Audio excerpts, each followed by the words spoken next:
दोस्तों नमस्कार, मैं उपेन यादव। दोस्तों आपका इस फेसबुक लाइव में आप सबका स्वागत है। दोस्तों आज सवाल है, हम लगातार पहले लंबित भर्तियों के लिए संघर्ष कर रहे थे, बाद में कोरोना महामारी आई, फिर हम लोग बेरोजगारों को किराया माफी को लेकर अभियान चला रहे थे। अभियान लगातार चल रहा है और करीब 17-18 लाख रुपए हम माफ करवा चुके हैं। पास में जाकर या फोन के माध्यम से हम लगातार प्रयास कर रहे हैं। लेकिन एक सवाल उठ के आ रहा था, इस लाइव में मैं चर्चा लंबित भर्तियों को लेकर भी करूंगा, क्योंकि अभी कमेंट आने शुरू हो जाएंगे। लंबित भर्तियों के साथ साथ माननीय मुख्यमंत्री जी से मुलाकात, शिक्षा मंत्री से मुलाकात और आगे की रणनीति को लेकर मैं चर्चा करूंगा। लेकिन सवाल अब उठता है कोचिंग को लेकर, क्योंकि कई लोगों के दिमाग में एक बात पहले भी आती थी कि कहीं ना कहीं राजस्थान बेरोजगार एकीकृत महासंघ को ये कहीं कोचिंग वाले सपोर्ट करते हैं। तो मैं एक चीज़ बता दूं, राजस्थान बेरोजगार एकीकृत महासंघ का कोचिंग वाले से कोई लेना देना नहीं है। और सीधा सा जो आज का लाइव है वो कोचिंगों के विरोध में ही है। उन कोचिंगों के विरोध में है कि जो कोचिंग जिन लोगों ने ऑफलाइन के लिए बेरोजगारों से पैसे लिए थे। हालांकि कुछ लोग ऑनलाइन कोचिंग करवा रहे हैं, लेकिन कई बेरोजगार ऑनलाइन कोचिंग नहीं करना चाहते, वो चाहते ऑफलाइन उनकी कोचिंग हो। और कई कोचिंग वालों से मेरी बात हुई, उन्होंने कहा कि जो उनकी एक बात निकल गई सामने। दोस्तों मैं लंबित भर्तियों को लेकर भी चर्चा करूंगा, बीच में कमेंट आ रहे हैं उनके लिए भी मैं चर्चा करूंगा, नई भर्तियों के लिए भी चर्चा करूंगा। लेकिन अब सवाल जो मैं बीच में वीडियो भी डालकर जो तमाम जो वर्तमान में जो भर्तियां चली उनकी स्थिति के बारे में आपको अवगत कराता रहता हूँ। और लेकिन कई बार किराया माफी, आज जो अचानक जो मुद्दा आया, जब मैंने प्लानिंग का पता चला कि कुछ कोचिंग वाले प्लानिंग कर रहे हैं कि जो उन्होंने, क्योंकि अधिकतर जो कोचिंग जो चली, अधिकतर जो बैच चले वो फरवरी मार्च यानी कि होली के बाद, क्योंकि और या फरवरी में बैच चले, यानी कि करीब महीने भर बैच चले और उसके बाद लॉकडाउन लग गया। तो करोड़ों रुपए उनके पास फीस के रूप में, आज वो यूट्यूब पर फ्री कोचिंग देने का काम कर रहे हैं। वैसे कई और भी हैं, लेकिन उससे काम चलने वाला नहीं है। लेकिन एक सवाल उठ रहा है कि अभी मुझे पता चला कि कुछ कोचिंग वाले एक प्लानिंग ये कर रहे हैं कि हम जैसे लॉकडाउन समाप्त होता है और उसके बाद हम लोग कह देंगे इतनी तारीख से इतनी तारीख को हम कोचिंग करवा रहे हैं और आप आ जाइए। यानी कि वो अचानक कहेंगे तो कई बेरोजगार आने में असमर्थ भी रहेंगे, क्योंकि उस समय घर वालों ने उनके पास बजट था, जितना बजट उन स्टूडेंट को दिया था वो आए, यहाँ रहे। बाद में कुछ को मकान मालिकों ने भी किराया ले लिया, कुछ ने छोड़ भी दिया। लेकिन अब कई एक परिस्थितियां बदल गई कि अब हर कोई बेरोजगार जयपुर आ सकता है, जोधपुर आ सकता है, उदयपुर आ सकता है, अजमेर, वो नहीं है परिस्थितियां। और घर वालों की जो आर्थिक स्थिति वो भी कमजोर हो गई। ऐसे में कोचिंग वाले कह रहे हैं कि हम तो पढ़ाने के लिए तैयार है, स्टूडेंट आना चाहिए। तो ऐसे में जिन विद्यार्थियों के आने में असमर्थ है, यानी कि वो जयपुर में कमरा किराया लेकर कोचिंग करने में असमर्थ है, उनकी कोचिंग फीस उनको लौटाना होगा। मान लीजिए किसी का 50% कोर्स हो गया तो 50% उनको फीस वापस देनी होगी। ये अभियान हम शुरू करने वाले हैं, क्योंकि हमें किसी कोचिंग से मतलब नहीं है, हमें मतलब है हमारे गरीब बेरोजगार से। और इसके आदेश सरकार भी जारी कर सकती है, उसके लिए हम प्रयास करेंगे, चाहे हमें आंदोलन करना पड़े, चाहे कुछ भी करना पड़े, क्योंकि मेरे गरीब बेरोजगार छात्र नहीं मरना चाहिए। क्योंकि कोचिंग फीस देने के बाद अचानक लॉकडाउन लागू हुआ, सरकार के निर्देश पर सब लोग घर चले गए। अब जो एक दो ही मार तो वहां जो कमरा किराया है उसको लेकर मकान मालिक कर रहे हैं। दूसरी तरफ अब ऑनलाइन कोचिंग करवा रहे हैं, धन्यवाद। कई कोचिंग वाले फ्री में करवा रहे हैं, बहुत बहुत धन्यवाद। कई लोगों के उनसे जो पासवर्ड ले रहे हैं तो वो उसका बेस नंबर सब पता कर रहे हैं कि बाद उनको ऑफलाइन कोचिंग नहीं दे। लेकिन विद्यार्थियों, तमाम विद्यार्थियों ने जो भी उन्होंने ऑफलाइन कोचिंग के लिए उन्होंने पैसे दिए थे, नहीं कि ऑनलाइन के लिए। क्योंकि आप सोच लीजिए करोड़ों रुपए उनके पास फीस आई थी उन बैचों की। फरवरी मार्च में जो बैच बने थे, पहले की बैच चल रहे थे। एक कोर्स होता है 6 महीने से 8 महीने तक का। तो आज आप 5 लाख या 10 लाख या 20 लाख रुपए खर्च करके, 50 लाख रुपए खर्च करके आप यूट्यूब पढ़ा रहे हो, काम चलने वाला नहीं है। सभी कोचिंग वालों से मेरा निवेदन है कि आप उनकी फीस वापस लौटाएं, जो बेरोजगार अभ्यर्थी फीस देने में असमर्थ है। क्योंकि उस समय परिस्थिति अलग थी, अब परिस्थिति अलग है। और यदि फिर भी आप नहीं मानोगे तो हम राजस्थान बेरोजगार एकीकृत महासंघ को आपकी कोचिंग के सामने बैठना पड़े तो पढ़ेंगे, बैठेंगे। उग्र प्रदर्शन करना पड़े, आपकी कोचिंग के ताला लगाना पड़े तो लगाएंगे हम। क्योंकि हम किसी भी बेरोजगार के साथ गलत नहीं होने देंगे। क्योंकि हम ये भी नहीं कहते आपको कि हमारी कोचिंग फीस करो, कभी नहीं कहते। तो आप बेरोजगारों से जब आपके पास जाते हैं, आप उनकी 1 रुपये फीस कम नहीं करते हो, तो अब आपका अधिकार है उनकी फीस वापस लौटाना। हाथ जोड़ के मैं आपसे निवेदन करता हूँ। कुछ कोचिंग वाले बहुत ही अच्छे हैं, मैं सारी कोचिंग वाली बात नहीं कर रहा हूँ, कुछ कोचिंग वाले अच्छे भी हैं जो हमेशा युवाओं को, बेरोजगार को कोऑपरेट करते हैं, उनको बहुत बहुत धन्यवाद। लेकिन जो और है कि वो सोच रहे हैं कि ऑनलाइन से काम चल जाएगा, वो ऐसा हम कभी भी नहीं होने देंगे। जो विद्यार्थी सब इच्छा से ऑनलाइन लेता है, वो कहता है कि मुझे ऑफलाइन की जरूरत नहीं है, उनकी आप फीस नहीं भी दो, क्योंकि वो ऑनलाइन कर चुका तो फीस की वो आवश्यकता भी नहीं है। लेकिन जो व्यक्ति ऑनलाइन नहीं करना चाहता, ऑफलाइन ही करना चाहता है, तो उनको उसी फीस में कोचिंग करवानी है। और यदि कई अभ्यर्थी जयपुर आके कमरा किराया नहीं ले सकते हैं, नहीं रुकने का प्रयास करते हैं, तो वो फीस वापस मांगे, चाहे उसकी 20% हो, चाहे 30% हो, चाहे 40% हो, चाहे 100% हो, 80% हो, आपको वापस देनी होगी। यह अभियान हम चला रहे हैं और इस संबंध में मैं एक लेटर आज लिखा था, एक जो फीस वापस देने वाला लेटर मैं कल सोमवार को फिर लिख के दूंगा। और जो बेरोजगार लगातार, क्योंकि मेरे पास काफी कॉल मैसेज आ रहे हैं, मुझे रणनीति का पता चला कि कोचिंग वाले ये रणनीति कर रहे हैं कि हम, क्योंकि बेरोजगारों के पैसे हैं, करोड़ों रुपए उनके आगे 10, 20, 50 लाख में यूट्यूब चैनल बना दिया और पढ़ा रहे हैं और कह रहे हैं कि हम ऑफलाइन नहीं देंगे। कुछ कह रहे हैं कि हम तो जैसे लॉकडाउन खुला, हम कह देंगे इतनी तारीख से इतनी तारीख को आ जाओ, तो ऐसा थोड़ी कि बेरोजगार फ्री बैठा है, आर्थिक स्थिति कैसी वो तभी आ जाएगा। तो उसमें बेरोजगारों को राहत चाहिए, जो आना चाहिए उसको कोचिंग करा दीजिए उसी फीस में, जो नहीं आना चाहिए उसकी फीस लौटाए। यह अभियान हमारा है, माननीय मुख्यमंत्री के सामने रखूंगा और कोचिंग वालों के सामने मैं निवेदन कर रहा हूँ कि आप हमें कोऑपरेट करेंगे, बेरोजगार को राहत प्रदान करेंगे, तो आपका भी भविष्य सुरक्षित रहेगा, क्योंकि आप भी कमाई कर पाओगे। और आप बेरोजगारों को कोऑपरेट नहीं करेंगे तो बेरोजगार आपसे कैसे जुड़ेंगे। और राजस्थान बेरोजगार एकीकृत महासंघ उनको न्याय दिलाने के लिए चाहे कुछ भी करना पड़े, क्योंकि मुझे पता है कि काफी लोग इसमें विरोध में होंगे, लेकिन मुझे कोई फर्क नहीं पड़ता, मैं बेरोजगारों के लिए लड़ता हूँ, चाहे मेरी जान चाहे कुछ भी हो, मैं पीछे हटने वाला नहीं हूँ। खुला चैलेंज है, खुली चेतावनी है, क्योंकि बेरोजगारों को न्याय मिलना चाहिए। अब दोस्तों एक चीज और कर रहा हूँ कि एक बात और बताना चाहूंगा कि मैं कल कुछ देख रहा था सोशल मीडिया पे कि बात वायरल हो रही थी कि फर्स्ट ग्रेड का परिणाम आने वाला है, रुपेन जी अब मांग कर रहे हैं। तो उन लोगों को ये पता नहीं कि आप मेरे ट्विटर उठा के देखिए, हमने दीपक उत्पल जी जो आरपीएससी के जो अध्यक्ष हैं, उनको हमने मेल किया है, उनको लेटर लिखा है कि हमने खुली चेतावनी दी है, फिर चेतावनी दे रहा हूँ कि आरपीएससी का रवैया सुधर जाए, कैलेंडर जारी होना चाहिए, स्कूल व्याख्याता भर्ती परीक्षा का परिणाम जारी हो, एएन भर्ती 2018 का मुख्य परीक्षा का परिणाम जारी हो, एसआई भर्ती का इंटरव्यू की डेट जारी हो, जो वन रेंजर भर्ती है उसकी परीक्षा तिथि जारी हो, जो तमाम भर्ती प्रक्रिया आप शुरू करें, कैलेंडर जारी करिए। अन्यथा मैं खुले चैलेंज के साथ कह रहा हूँ, यदि आप परिणाम जारी नहीं करते, फिर लापरवाही नहीं सुधारते हो, तो आरपीएससी का घेराव नहीं, अध्यक्ष साहब आपका घेराव करेंगे, आपको गाड़ी से उतारेंगे, आपको रोकेंगे। खुला चैलेंज है, मैं सोशल मीडिया पर आपको चेतावनी दे रहा हूँ, क्योंकि थक चुके। आपको अध्यक्ष आप बने हो युवा बेरोजगारों की सेवा करने के लिए, राजा बनने के लिए नहीं है। आप सुनते नहीं हो, किसी बेरोजगार से मिलते नहीं हो।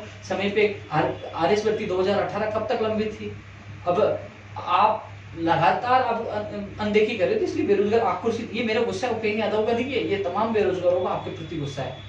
जो एक संवैधानिक संस्था है, लोगों का विश्वास था, विश्वास उठता जा रहा है। समय पे आप परिणाम नहीं निकालते हो, परिणाम निकाल देते हो तो फिर उसमें कई कमियां छोड़ देते हो, बेरोजगार लटकते रहते हैं, रोते रहते हैं। तो इसमें आपको सुधार करना होगा, आपको सुधार करना होगा। इसलिए जो दुगना का परिणाम के आपने अच्छा किया था, क्योंकि वेटिंग वाला, लेकिन अब अभ्यर्थी ये मांग कर रहे हैं कि एक गुने का परिणाम ही निकाले, तो आप उनकी मांग पे भी ध्यान दें। तो दीपक उत्पल जी, आपसे निवेदन है कि आपको पता है कि पुलिस भी आपके पास है, आपके पास वैधानिक पद है, पावरफुल, लेकिन ज्यादा क्या मुकदमा दर्ज वो जेल में डालेंगे, लेकिन जो कह रहे हैं ना वो करके रहेंगे, आपकी गाड़ी का घेराव कर देंगे। अभी समय है, परिणाम जारी करें, बेरोजगार को हाथ प्रदान करें।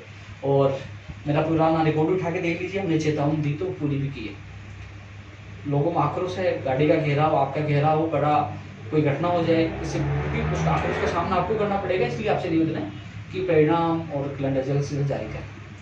अब मैं चर्चा कर रहा हूँ दोस्तों, कल मेरी शिक्षा मंत्री जी से बात हुई थी, सेकंड ग्रेड भर्ती 2018 के बारे में बात हुई थी, 2013 जो 583 उसके बारे में बात हुई थी, रीट के बारे में बात हुई थी, कंप्यूटर शिक्षा भर्ती संबंधी बात है। शिक्षा मंत्री जी ने कहा कि कोरोना की वजह से कई अधिकारियों से मीटिंग नहीं हो पा रही। हमने रीट की मीटिंग की, उसमें अभी तक पंचायत राज विभाग में भी कुछ नियमों में संशोधन होगा। मैं किसी भी हालत में नहीं चाहता हूँ कि इतनी बड़ी भर्ती निकाले कोर्ट मटके। हम नियमों में संशोधन करवा रहे हैं, पारदर्शिता के साथ भर्ती पूरी कर रहे हैं। मैं जल्दी मीटिंग लूंगा।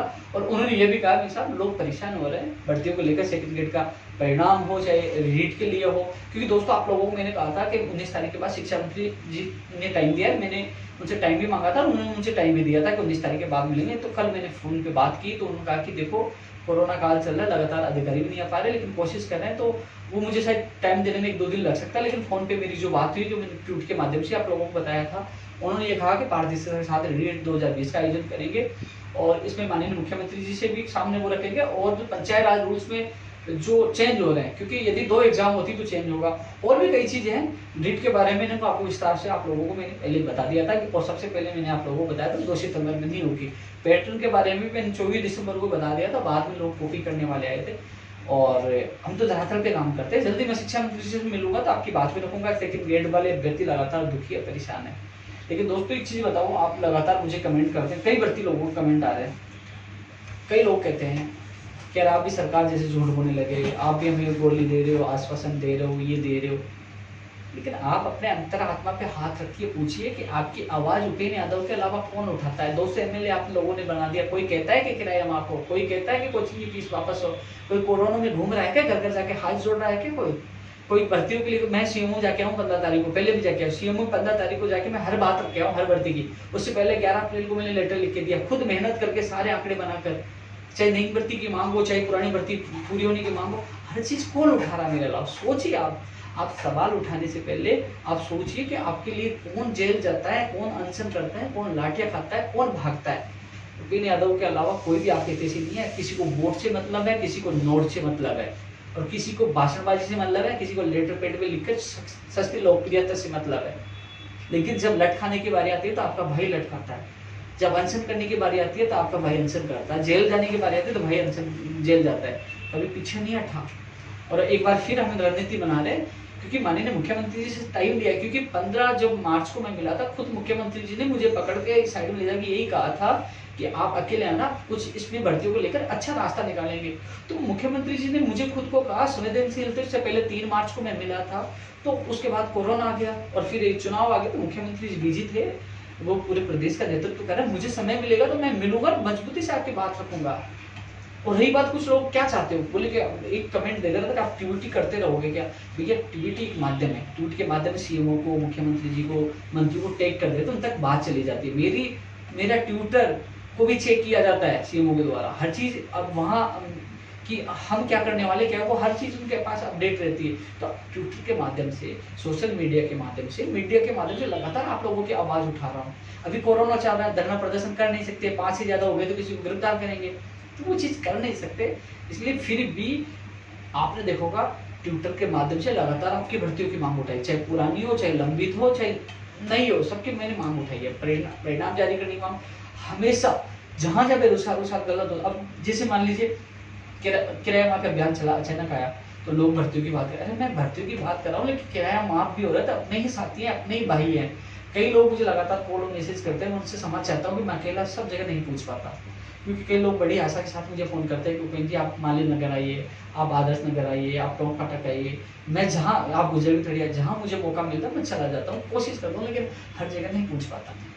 मैं कोई वो एमएलए नहीं हूँ कि जो मुझे 1-1.5 लाख रुपये सैलरी मिलती है कि गाड़ी का पेट्रोल खर्च करके मैं सब जगह पहुँच जाऊँ। कोशिश करता हूँ जहाँ मुझे समय लगेगा, मैं कोशिश करता हूँ ज़्यादा से ज़्यादा लोगों तक पूछने की। मैं पूरी मदद कर रहा हूँ, पूरी मदद कर रहा हूँ। यदि कई लोगों को लगता है कि मान लीजिए मैं शाहपुरा का रहने वाला हूँ तो मुझे एमएलए बनना है, तो वहाँ जाके मैं वो करूँ। आप सबके लिए, पूरे प्रदेश के तमाम बेरोजगारों के लिए कर रहा हूँ कि मैं एक किसान का बेटा हूँ और किसान परिवार से निकल गया हूँ, मैं दर्द जानता हूँ। पटवारी, पुलिस, ये जो कांस्टेबल, जो इसके अलावा जो एलडीसी, ये कौन बनता है। एक गरीब परिवार, एक सामान्य परिवार से निकल के आते वो व्यक्ति ही नौकरी की तैयारी करते। कोई राजनेता का, कोई नेता का, कोई राजा महाराजा का, कोई मंत्री का, कोई एमएलए का बेटा कभी नौकरी के लिए तैयारी करते हुए देखा क्या। उनका आवश्यकता नहीं, आवश्यकता तो हम जैसे सामान्य व्यक्तियों को है। तो फिर भी मैं हर व्यक्ति के साथ जाता हूँ। मैं अभी मेरे दोस्त के ऑफिस में से लाइव कर रहा था, ज़्यादा तेज बोल भी नहीं पाऊँ, लोग सोच रहे हैं कि आज आवाज़ कैसी धीमी है। आवाज़ धीमी है, लेकिन जज्बा और जो मेरी भावनाएं हैं, मेरे जो अंदर जोश है, वो कभी कम नहीं होगा। कि कई लोग देख रहे हैं कि पहले उग्र थे, बहुत तेज तर्रार थे, अब ठंडे के ठंडा नहीं हो। समय आने के बाद पता लग जाएगा। कुछ परिस्थितियाँ होती है कि पीछे हटना भी पड़ता है, समय आने पर आगे बढ़ना पड़ता है। लेकिन फिलहाल माननीय मुख्यमंत्री जी से मुलाकात होगी, शिक्षा मंत्री जी से मुलाकात होगी। सेकंड ग्रेड भर्ती 2018 के भर्ती की समस्या समझता हूँ मैं, मेरे से जितनी मदद होगी मैं करूँगा। आप अनशन में बैठे तो लगातार अजमेर में आपके साथ पास जाता रहा, आपकी मांग उठाता रहा। एलडीसी भर्ती 2018 में भी कई जो बीमा विभाग वाले भी, कई विभाग वालों की जो संस्कृत एजुकेशन है कई जगह अटकी पड़ी है, उसकी मैंने शिकायत की है। सोमवार को फिर मैं कोशिश करूंगा कि आपकी मजबूती से बात रखूँ। कई विभागों की समस्याओं का हल होगा, धीरे धीरे वो हर विभाग की समस्याओं का हल कर रहे हैं। कंप्यूटर शिक्षक भर्ती की मैं लगातार बात करता हूँ, लेकिन लोगों को कॉल और मैसेज आते हैं। तो दोस्तों बात ऐसी है कि जो आजकल लागू का उद्देश्य ये था, एक तो क्योंकि मान लो कोचिंग फीस कम होगी, किसको होगी? आप लोगों की होगी। क्योंकि यार कई ऐसे गरीब बेरोजगार हैं जो किसान के बेटे हैं, एक गरीब परिवार से आते हैं। उस समय तो घर वालों ने कहा कि बेटा जा, मैं कर्जा लेके देता हूँ, तैयारी कर, तो कैसे नौकरी लग जाए। आज आर्थिक स्थिति कमजोर होती, दोबारा कर्जा कहाँ से लेके आएंगे? पहले वाला कर्जा नहीं चुका पाए तो कहाँ से वो कोचिंग करा पाएंगे? तो उनकी फीस वापस होनी चाहिए, फीस वापस होनी चाहिए। ऑनलाइन करने वाला ऑनलाइन करे कि वो संतुष्ट है कि ऑनलाइन के माध्यम से हम लोग खुश है, उनको ऊपर। लेकिन कोचिंग वालों ने अरबों करोड़ रुपए आप लोगों से कमाए, उनका फर्ज है पैसे वापस देंगे। ये मुहिम हमने चलाई है, पहले किराया माफी वाली चलाई, वो लगातार चल रही है। लंबित भर्ती को लेकर मैं लगातार, आपको पता है, मीडिया, सोशल मीडिया के माध्यम से मैं पूरी कोशिश कर रहा हूँ। और रही बात मेरे कुछ जो बहनें हैं, एनएम भर्ती 2013 और जीएनएम के मेरे भाई है, वो भी लगातार कॉल मैसेज कर रहे हैं। उन बहनों को विश्वास दिलाना चाहूंगा, जिस दिन मेरी माननीय मुख्यमंत्री से मुलाकात होगी, प्राथमिकता के साथ आपकी बात रखूंगा कि आप 7 साल से संघर्ष कर रहे हो। कितनी बार मंत्री ने आश्वासन दिया, कमेटी बनी, मुझे आपके हर आंसू का पता है। मैं भी 12 बजे तक आप लोगों को देखा था जब आप सड़क हो गए थे। मेरे से ज्यादा आपकी जो 7 साल में दुर्दशा है वो कोई नहीं जान पाएगा। तो इसलिए बहनों, मैं आपको विश्वास दिलाता हूँ, मैं मजबूती से आपकी बात रखूंगा। और उसके बाद हम, यदि मान लीजिए नेगेटिव कुछ आता है, तो बैठ के मैं आपके साथ जितना साथ होगा मैं दूंगा। मैं आप लोगों को विश्वास दिलाता हूँ थोड़ा सा, क्योंकि हम धरना प्रदर्शन इसलिए करते हैं कि मुख्यमंत्री से वार्ता हो, हमारे सरकार से वार्ता, हमारा काम हो। तो प्यार से माननीय मुख्यमंत्री जी संवेदनशील सुन रहे हैं, बुला रहे हैं, तो उनसे मिलकर आपकी बात मजबूती से रखूंगा। एलडीसी भर्ती 2018 जो 10,029 पद है, उनके लगातार कॉल आ रहे हैं। अर्केश मीणा जी जो हैं वो उनके साथी कई कॉल कर रहे हैं, तो उनको मैंने फ़ोन करके सारी चीज़ें बता दी है। मैं भूला नहीं हूँ, 10,029 पद मुझे याद है, 2013 5 मार्च को जो आदेश हुए थे मुझे सब पता। लेकिन मैं समय आने पर हर व्यक्ति की बात रखूंगा, क्योंकि लोगों की आशा है, तो मैं हर व्यक्ति की आशाओं पर खरा उतरने की कोशिश करूँगा। दोस्तों 4-5 भर्तियां हैं। जो फायर की, ड्राइवर की भर्ती 2015 193 पदों पर, उनको मैंने कह दिया था जुलाई में शुरू है, 7 जुलाई को। तो 1 जुलाई से उनके साथ में अधिकारियों से मिलकर उसको सुनवाई कराने की पूरी कोशिश करूंगा उनके साथ। वो तो 1 जुलाई के इंतजार करें। इसके अलावा जो 4 भर्तियां हैं, सुपरवाइजर, कृषि प्रेक्षक, जो एग्रीकल्चर सुपरवाइजर, महिला जो आंगनबाड़ी वो महिला सुपरवाइजर है, इसके अलावा आरएस भर्ती है। ये 3 भर्तियां हैं। तो महिला अधिकारिता वाली जो है उसमें तो स्टेट नहीं, लेकिन इसके लपेटे में उसको भी ले रखा है। 4 भर्तियां हो गई। अब एक चीज बताओ, इससे ज्यादा क्या प्रयास कर सकते हैं? मुझे एक चीज बताओ। भाग दौड़ करके एडवोकेट जनरल साहब को करवा दिया, सुनवाई के लिए प्रार्थना पत्र लगवा दिया। ऑफलाइन सुनवाई हो नहीं रही थी। ऑफलाइन में तो एडवोकेट जनरल या एडवोकेट जाके निवेदन कर लेते, साहब आप इसमें जल्द से जल्द सुनवाई करिए। उसमें रजिस्ट्रार साहब बैठते, एडवोकेट साहब जाके आए थे, एप्लीकेशन लगाई, तो आपने देखा होगा कि वो साइट पे भी आ गई थी, प्रयास पूरा किया गया था। लेकिन आप लोगों के लिए देर है, लेकिन थोड़ा सा आपके लिए फायदा यह है कि जब भी आपकी सुनवाई होगी तो एडवोकेट जनरल साहब आपकी पैरवी में उतरेंगे, और जिससे आरएस भर्ती 2018 भी स्टेप रहेगा। एसटीएफ का प्रकरण प्रयोगशाला सही भर्ती भी है इसमें, और 3 जो और मैंने भर्तियां बताई, एग्रीकल्चर सुपरवाइजर, महिला सुपरवाइजर, सब में मैं विश्वास दिलाना चाहता हूँ। मैंने आपको भूला नहीं, मैं इसलिए कि कोर्ट बंद हो गया। अब जो बेंच बनी है, बेंचों में सुनवाई नहीं होगी। ये अति आवश्यक जो क्रिमिनल जैसे कई केसों की सुनवाई करे, ये सर्विस मैटर में नहीं पड़ रहे, इनमें नहीं होगी। अब तो जो 29 जून से आपके कोर्ट खुलेंगे, उसके बाद मैं जल्द से जल्द सुनवाई करवाकर आपके स्टेट बनने की पूरी कोशिश करूंगा। आप लोगों से वादा करता हूँ, उससे पहले कुछ नहीं होगा। इसलिए मैं कई बार वीडियो में या ट्वीट पे इसलिए नहीं डाल रहा कि अभी हमें इंतजार तो करना ही पड़ेगा कोर्ट खुलने का, क्योंकि अब दीर्घकालीन जो अवकाश आ गया। इसलिए आप थोड़ा सा विश्वास रखें। हमने प्रयास किया, एडवोकेट जनरल साहब आप लोगों के लिए किया गया, एप्लीकेशन लगे, दुर्भाग्य था कि सुनवाई नहीं हो पाई, तारीख नहीं मिल पाई। लेकिन अब विश्वास दिलाता हूँ कि जब भी सुनवाई होगी, जब आपको जल्द से जल्द राहत दिलाने के लिए मैं पूरा प्रयास करूंगा। इसके अलावा दोस्तों, अभी मैं एक बार कुछ सवाल और देख लेता हूँ, क्योंकि लोगों के सवाल और जवाब आ रहे होंगे, क्योंकि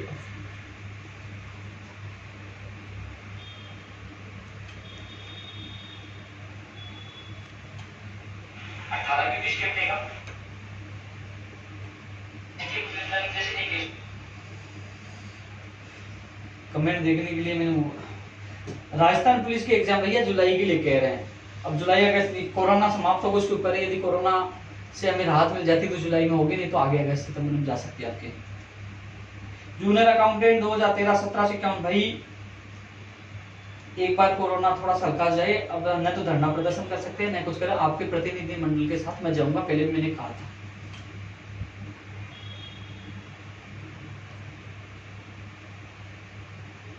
MR उमेलिया जी, आपने कहा कि भैया मेरे फोन में 2 सिम है, मैं दूसरे फोन पे बात करता रहता हूँ तो दूसरा नंबर नहीं लगता, 3 नंबर है, एक फोन पे मैं बिजी हो गया तो दूसरा फोन नहीं उठा पाया, तो लोग कहते हैं कि हमारा फोन नहीं उठा पाता, मजबूरी समझिए। अकेला इंसान हर भर्ती के लिए, अनेक भर्तियां हैं, अनेक समस्याएं हैं, 2 से MLA नहीं आते हैं, वो लंबी लंबी बातें कर सकते हैं, लेटर लिख सकते हैं, लेकिन आपके लिए नहीं भागते हैं। मैं कई बार फोन नहीं उठा पाऊँ तो नाराज होने की आवश्यकता नहीं है। मैं लाइव क्यों आ रहा हूँ, मैं वीडियो क्यों डाल रहा हूँ, केवल आपकी समस्याओं के लिए मैं लाइव आ रहा हूँ, आपकी समस्याओं को सुनने के लिए, उनका निराकरण करवाने के लिए, मदद करने के लिए मैं लाइव आ रहा हूँ, इसलिए थोड़ा नाराज ना हो।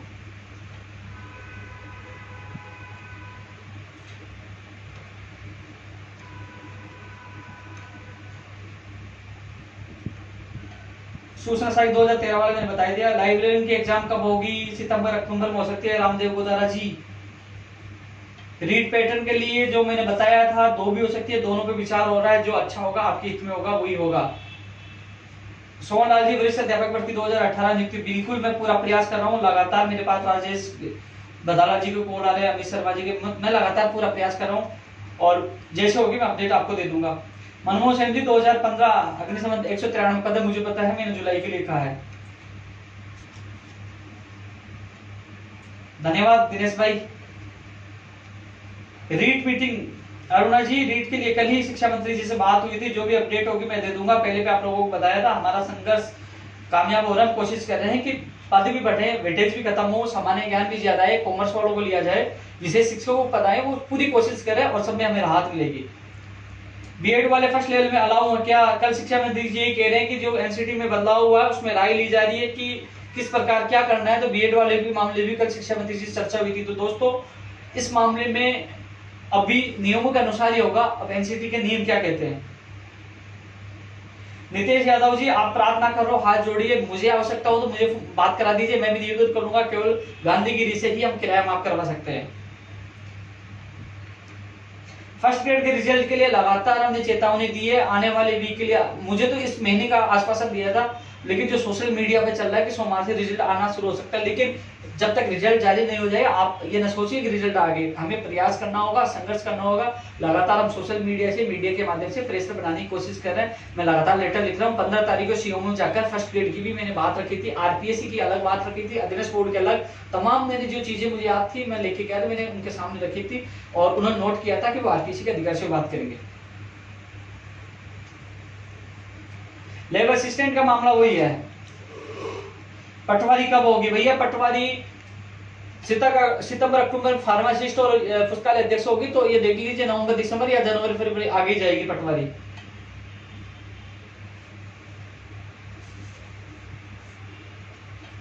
बिल्कुल कैलेंडर जारी होना चाहिए। कनिष्ठ अनुदेशक का अंतिम परिणाम इस महीने में आ जाएगा भैया, आने वाले वीक में आ जाए, इंतजार करिए, आने वाले वीक में आ जाए कनिष्ठ अनुदेशक का परिणाम, इंतजार करिए।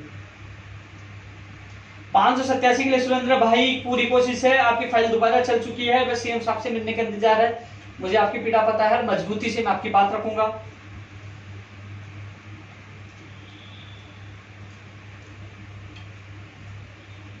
भाई जूनियर अकाउंटेंट 2013 के लिए कह रहा हूं ना, मैं आपके साथ हूं, आपकी बात रखूंगा, लेकिन एक बार कोरोना सही हो जाए, आपका प्रतिनिधि मंडल आए, मैं आपके साथ सीएम सचिव साहब से वार्ता आपकी खुद की कराऊंगा, मैं आपके सामने बात रखूंगा।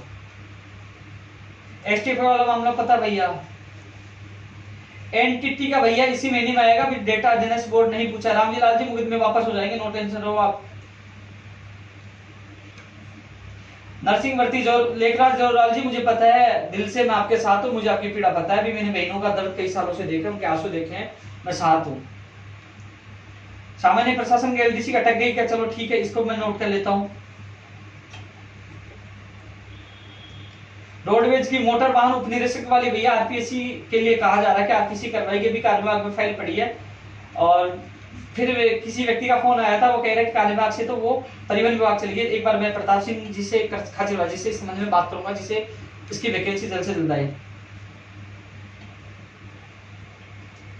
कंडक्टर के मैंने लिखा है यार, पहले मैंने एक लेटर लिखा है नई भर्तियों के लिए तमाम विभागों, चाहे बिजली विभाग हो, कि बिजली विभाग के जो आईटीआई की व्यक्ति है वो आईटीआई योग्यता पे भर्तियों की मांग करें, मैं उनके साथ हूँ। बिजली विभाग में भर्तियां हैं, चाहे कंडक्टर की भर्ती हो, सबकी भर्तियों की हम लगातार मांग करें। मैंने लेटर लिखा था, क्योंकि आप लोग देख नहीं पाते। आप मेरा Twitter account Upendra Yadav official पे सीधा जुड़िए, वहां देखिए मैं ट्विटर के माध्यम से माननीय मुख्यमंत्री जी को, संबंधित मंत्री को टैग करके उन तक बात पहुंचा रहा हूँ, क्योंकि कोरोना काल में हमारे पास एक सोशल मीडिया के माध्यम से आवाज उठा सकते हैं। लगातार आपकी आवाज उठा रहे हैं, तो कई लोग देख नहीं पाते, ना फेसबुक पे देख पाते हैं, न ट्विटर पे देख पाते हैं, बाद में कहते हैं कि हमारी आवाज नहीं उठाई। भैया मैं लगातार हर व्यक्ति की आवाज उठा रहा हूँ, आप सीधा जुड़िए, चेक करिए।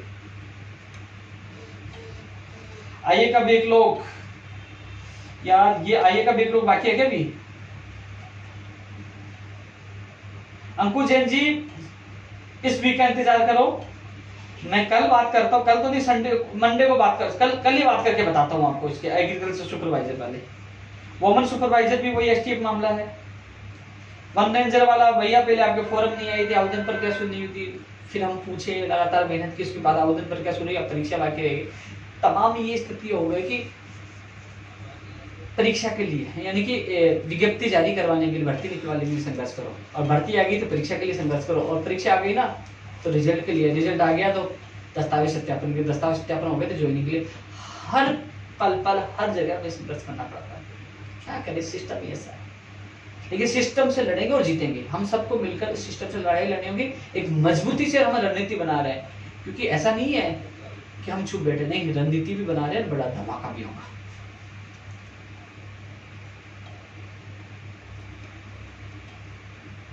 कौन सा कोचिंग सेंटर खोलने की बात कर रहे हो?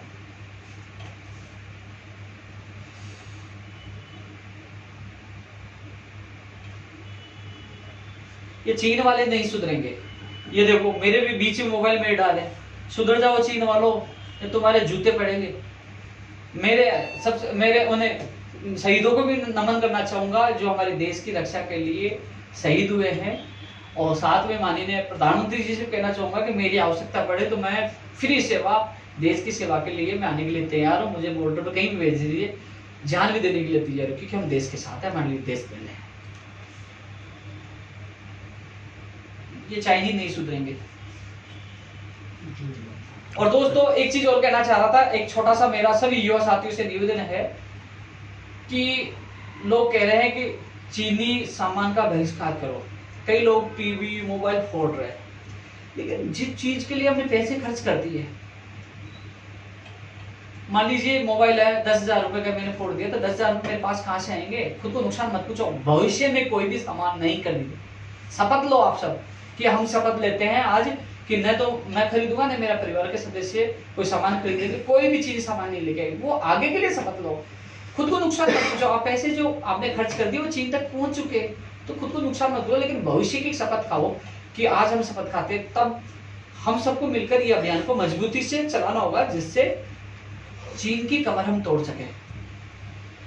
रीड 2020 का मुझे पता भैया जुलाई में सुनवाई होगी। मैंने कैलाश जी और अरमान जी को मैंने फोन किया था, कैलाश जी से आज फिर बात करूंगा, एक बार वो फैसले कॉपी आ जाए 2018 लेवल 2 को, मैं नहीं भूला हूँ। और एक प्रयोगशाला सहायक भर्ती 1534 पदों पर जो इसकी है चिकित्सा विभाग की, उसमें वो लोग कोरोना में कभी बूट पालिश कर रहे, कभी भीख मांग रहे। रघु शर्मा जी, आप चिकित्सा मंत्री जी, इनकी इज्जत करिए, कोरोना योद्धा हैं, ये सेवा दे रहे हैं, पीपी किट पहन के 4-4 घंटे तक, तो उनकी समस्याओं को समझे, इनको ज्वाइनिंग दे 1534 पदों पर। ऊर्जा विभाग की भैया आपकी मैं बिल्कुल बात रखूंगा।